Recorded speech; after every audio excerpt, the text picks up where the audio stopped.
Assalamualaikum, ini bukan rekomendasi ya, sekedar personal sharing. Para suhu kalau mau kasih masukan, insya Allah untuk tahun-tahun mendatang, terima kasih. Sebelumnya, tanda randa ya, sebagai muslim jalanan yang tipikal, habis puasa Ramadan sebulan, di bulan Syawal ini, saya niat puasa Syawalan. Dengan niatan yang selain untuk mendapatkan keridhaan Allah, semoga bisa meningkatkan healing juga. Mana sih fan-nya? 6 hari ya, tentunya sesuai pakem standar.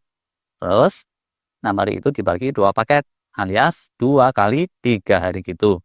Ini 3 harinya, 3 hari berturut-turut.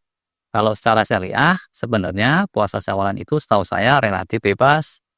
Mau diseling-seling boleh, mau sekaligus boleh, di awal boleh, di akhir boleh. Tapi ini kenapa kok saya set 3 hari berturut-turut? Nah, disebabkan sejumlah dokter dan pakar tuh ya, menyebutkan bahwa kalau mau dibikin berturut-turut 3 hari gitu, dampak fasting itu cenderung lebih impactful, lebih dalam, lebih mirip kayak FMD-nya Profesor Longo yang sudah terbukti secara ilmiah, khususnya ini kalau bisa di style buka sahurnya dengan cermat. Ya, ini faktor buka sahurnya penting juga nanti kita bahas. Terus, mungkin ada yang tanya, kenapa nggak sekalian 6 hari berturut-turut aja? Lah, nanti ya soal ini. Jadi begini, paket pertama, rencana saya itu 3 hari berturut-turutnya sengaja dipraktekin dekat-dekat ke hari H.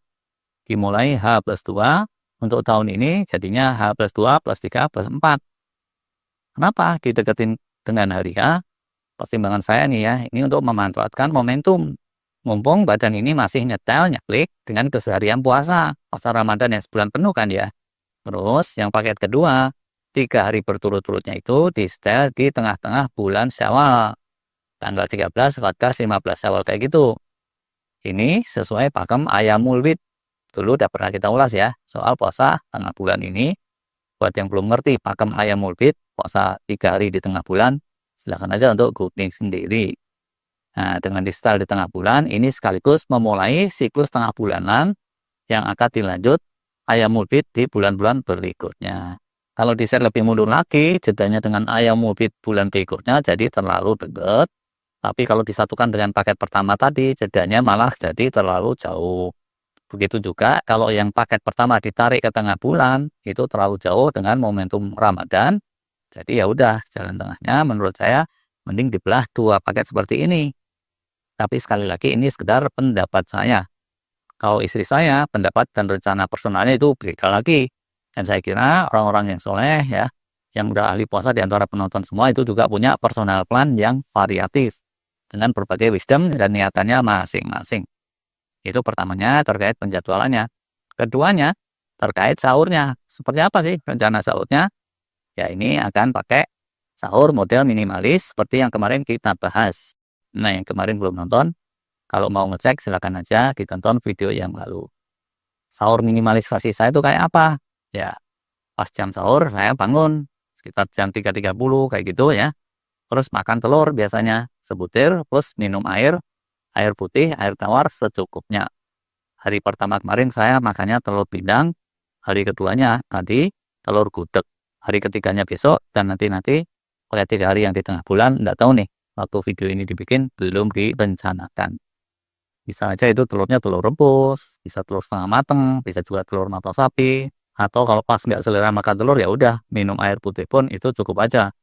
Malah jadi extended fasting yang sejati, atau bahkan kalau kebablasan nggak kebangun di jam sahur ya udah aja lah tanpa sahur, itu pun jadi full extended fasting.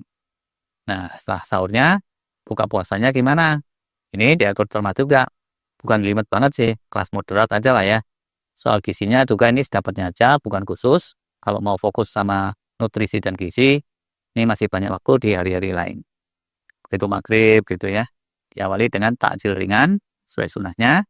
Kemarin saya makannya es bawah tuh, segelas kecil. Besok-besok kira-kira ya setara itulah gitu. Setelah itu, selang beberapa lama, baru full meal. Gitu pun makan porsi yang kecil. Kecil itu kalau menurut anak saya sih ya, porsi kecil. Tapi kalau menurut saya itu porsi normal. Kalau menurut umum mungkin porsi sedang. Biasanya porsi makan saya sehari-hari ya memang segitu. Cukup mantap di perut, tapi belum sampai muncul rasa kenyang yang gimana-gimana.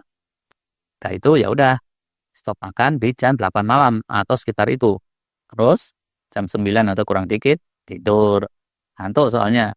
dan perasaan di bawah tidur itu kerasa enak banget gitu. Di sela-sela itu tadi, minum, porsi minumnya juga biasa, nggak banyak-banyak banget juga.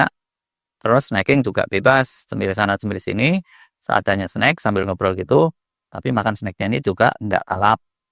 Udah aja, cuma seperti itu. Tahun lalu modelnya kayak gitu juga dan saya rasain itu enak sih. Apakah kerasa healing yang luar biasa atau gimana? Enggak juga, tapi sepanjang tahun alhamdulillah relatif kesehatan saya solid. Tahun ini belum tahu nih. Hari ini saat video dibuat baru puasa Syawalan dapat 2 hari, udah ngerasain sakit gigi sekalian. Bengkak gusi ding, giginya nggak apa-apa. Gara-garanya itu ya kayak dulu, kebanyakan makan keripik, terus kemungkinan pecahan-pecahan keripiknya yang tajam, nyucuk-nyucuk ke gusi ya jadi deh. Oke, cuma gitu doang tuh rencana Syawalan saya tahun ini. Nggak bener-bener extended fasting yang tanpa sahur kayak dulu-dulu, yang cuma minum air tok sahurnya, tapi ya bedanya ini beda tipis. Kalau ada yang mau sharing, yang punya personal plan yang berbeda untuk puasa Syawalan, silahkan aja disampaikan di kolom komentar. Siapa tahu bisa menginspirasi penonton yang lain. Terima kasih.